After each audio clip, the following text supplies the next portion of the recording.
Hello everybody and welcome back to the F1 My Team career mode with me Dan and the Radiant Racing team as we approach the halfway point of the final season on F1 2021. Of course we're in round 7 today in Austria. Of course only one more day to wait until our home Grand Prix in Silverstone. Can we finally win that race? Who knows? We'll have to see. And in fact, actually, I did that race the other day, so I already know. So you'll have to stick around to see the result for yourself, because I'm not telling anyone.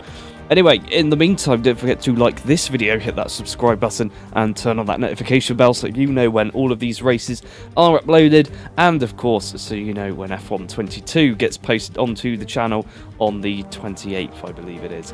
Anyway, let's get on to the starting grid order for this race. And it is a Red Bull front row lockup, but it's Sergio Perez taking pole position ahead of teammate Max Verstappen, who starts P2 yet again, followed by Lewis Hamilton in the Mercedes and Charles Leclerc in the Ferrari.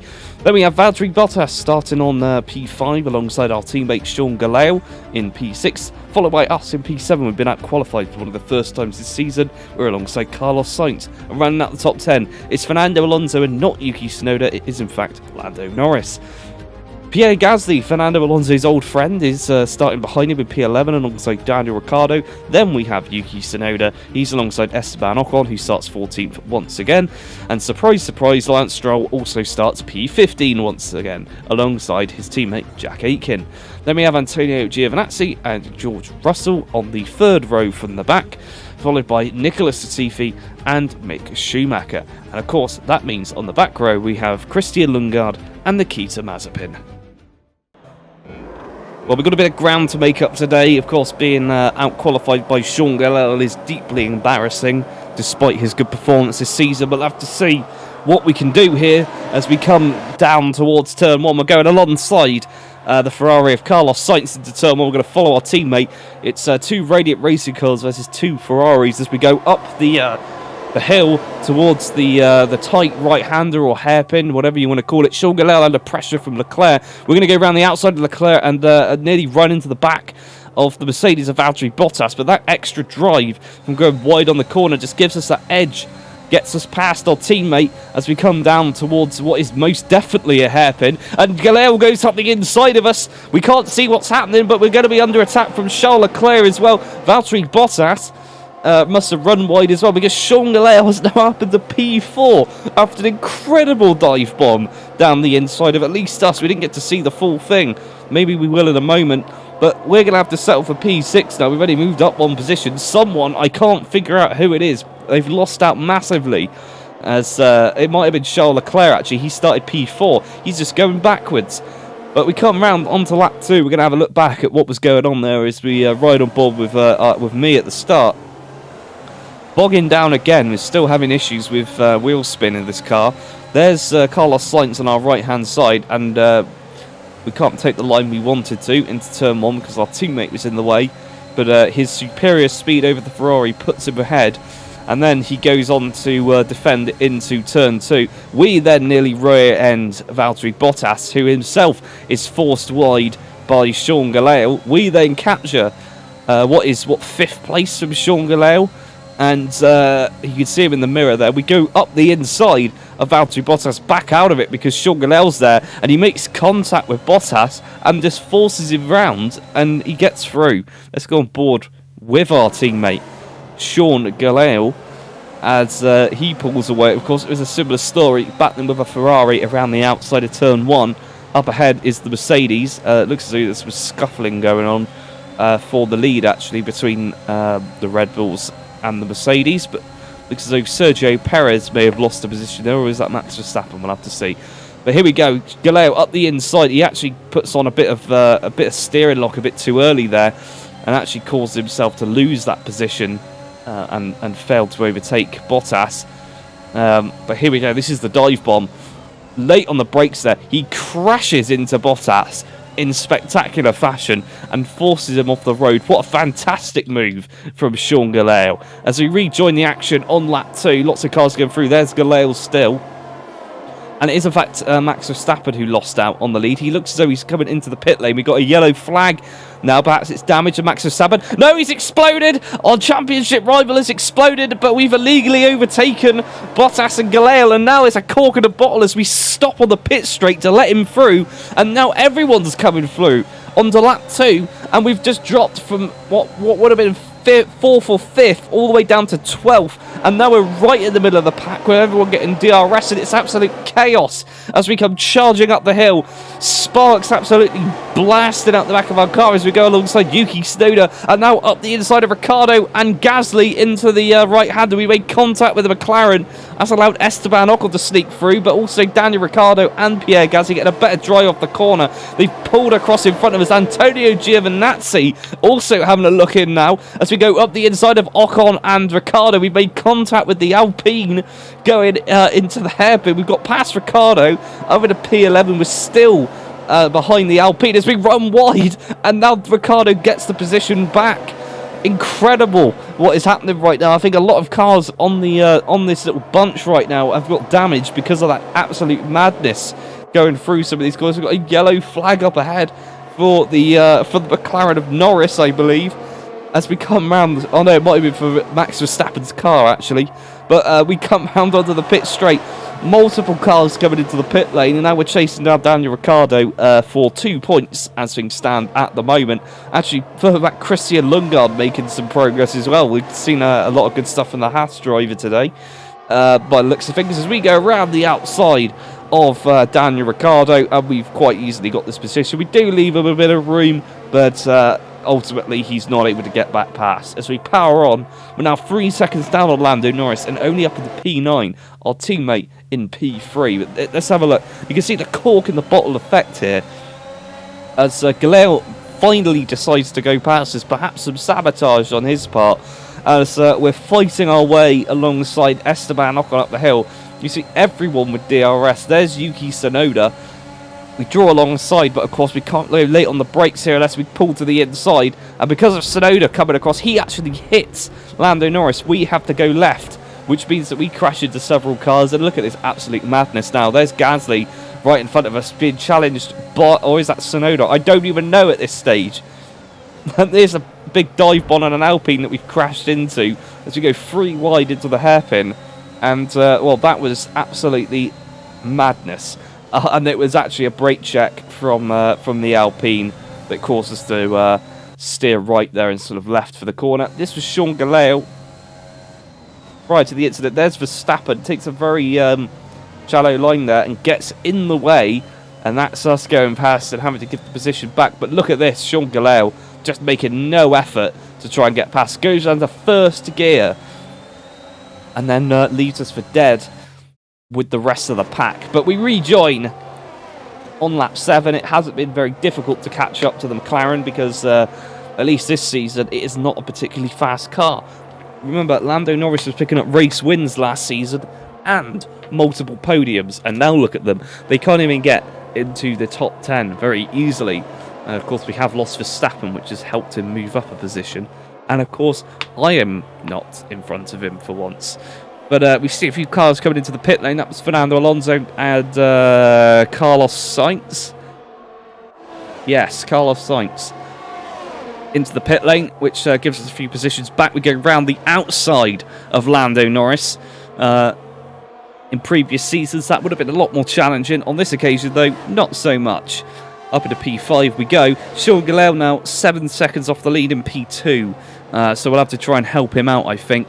The strategy going forward, if we come into the pit lane, we're going to be fighting with the midfield all the way to the finish line, which isn't a particularly satisfying end. But I think that we can give Sean Galeal a bit of an opportunity here if we just decide not to come into the pits for a little while, and then hope out that we get a safety car, because we seem to have a safety car here every single time that we race on this circuit.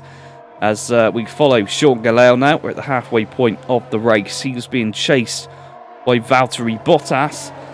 They'll both be coming into the pit lane. You can see that we are about 3 seconds behind them at the moment in P3. Also yet to stop. There they go, they're coming in. And it'd be a race to see who can get out ahead. So I think we're coming through now. There we go. And, of course, Sergio Perez and Lewis Hamilton will be the next 2 cars to come through. There they are, going through, which leaves Jean Galel in P4, just about ahead of Valtteri Bottas, because Daniel Ricciardo is coming to the pit lane. And unfortunately for Jean Galel, he does come out in the dirty air of 2 Williams, not just 1, as we jump on board with Valtteri Bottas, who's in a real heap of shit right now, as he's alongside Carlos Sainz going up the hill. He does have DRS, thanks to Jean Galel earlier on. He's going to go down the inside of Mick Schumacher, but this is costing him time, and Jean Galel is absolutely flying away up the road. And Bottas has now got to try and get past Charles Leclerc and Fernando Alonso, who both got the undercut on him. It seems that Jean Galel was very successful in holding up the Mercedes as we rejoin us on lap 11. We have still yet to come in. As you can see, we're on the soft tyres still. And taking things in our stride, so to speak. Not so much very flat out, in fact, probably not even with our foot to the floor. And you can see how much faster Sergio Perez is. He comes absolutely barreling up behind us right now. Into the final couple of corners we go. There's not that many corners on this circuit. I believe there's 8 or so. The crowd just let off an almighty cheer. Apparently a lot of them are Red Bull fans, particularly Max Verstappen with all the orange in the background. And now we're going to put to the test the straight line speed of the car, which we know is strong, having seen it can outrun a Mercedes with DRS in Canada. And I think we can make short work of the Red Bull here. We just got to keep Sergio Perez behind us until Jean Galel can catch up. And, well, he's guaranteed a 3rd place, but I reckon Jean Galel, if given the opportunity, can move up into maybe 2nd or perhaps even take the race win. Now, that would be something if he could do that before the end of the race. Anyway, as you can see there, slightly slower than optimal through the hairpin. We're actually taking the Fernando Alonso Monaco strategy here of just going fucking slow all the way around the circuit, making no effort to try and drive like a Formula 1 driver, and it's really annoying Sergio Perez and Lewis Hamilton. Now they're weaving around all over the back of us like Mercedes drivers, if you ask me. And here we go, they're going to get the DRS. We've actually run out of battery there as we try and get some deployment out as we cross the line. Going round turn 1, Perez is going to look around the outside. We compromised him by forcing him wide onto the curb. It's ruined his traction. And looking at the timing board, you can see Jean Galel's already gained at least a 2.5 seconds. Oh, that was a mighty amount of time that he just took out of our lead. As Perez goes up the inside, it's compromised him again going over the curb, and we're still ahead of him. Even though these tyres are absolutely shot, the car, I said we were going to improve tyre wear earlier on in the season. We absolutely have.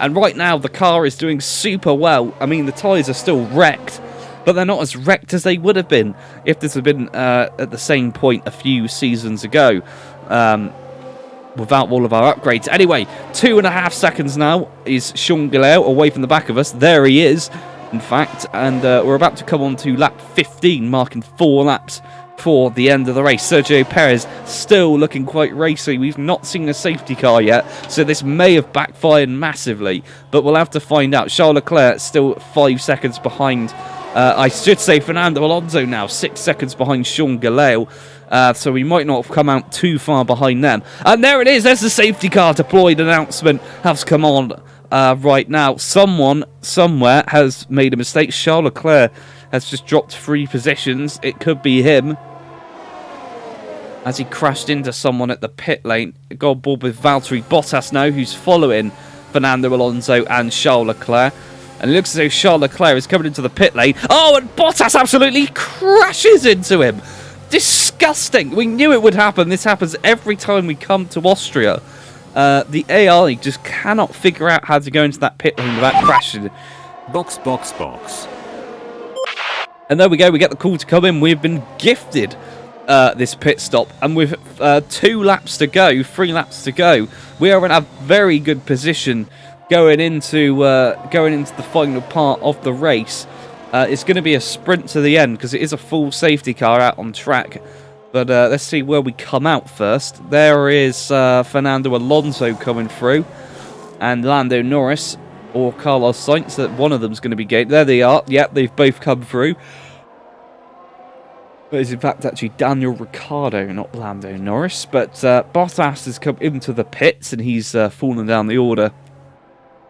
And, well, you can see it's just 7 of us at the restart. Everyone else is still further back. Yuki Tsunoda's kind of there, but he's not really close enough to be in contention here. But we've got a 2-lap sprint race, and we've got 2 Radiant cars in here, but then a car from nearly every single team in the mix as we go and challenge Daniel Ricciardo into turn 1. We're going to go round the outside there, giving him a wide berth. We actually get the position quite easily, and now we're facing off against the 2 Spaniards of Carlos Sainz and, of course, the 2-time world champion Fernando Alonso, as we come down towards turn 2. Go very deep on the brakes there, but it gives us a much better line coming out of the corner. We're right under the gearbox of the Ferrari. We go around the outside into the hairpin. There's Fernando Alonso up ahead as Carlos Sainz is going to try and stick with it. We're going to take the wider line and just try and get that better traction out of the outside of the corner.